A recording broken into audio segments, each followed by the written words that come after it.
ఒకటి భయం ఉండాలని, డబ్బులు కట్టాలా అని. అదే కేటీఆర్ అక్కడ ఏం చేస్తే మీరు లేని దాటిపోయి మీరు ఇవన్నీ, especially Telugu Desam office Brahmananda stadium దగ్గర ఎన్ని రోడ్లు ఉన్నాయనుకుంటున్నారు? 8 రోడ్లు. వాడు ఏంలే, ఏడ సందు ఉంటాడు దూడతాడు. అప్పుడు ఏం చేసినాడా? మీరు ఎట్లంటా పోతే 7,000 8,000 ఆడ ప్రజలు మైక్ ఇస్తే ఏందప్పా 7,000 కట్టాలంట. కట్టాలంటే రూల్ ఫాలోగా తాడిపత్రి రూల్ మారుస్తా.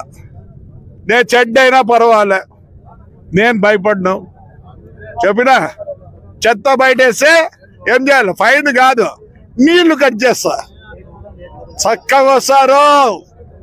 మేమంతా కష్టపడేది ప్రజలు సుఖపడాలని, కష్టపెట్టాలని కాదు. రెండోసారి కరెంట్ తీస్తా. ఏమి ఎందుకు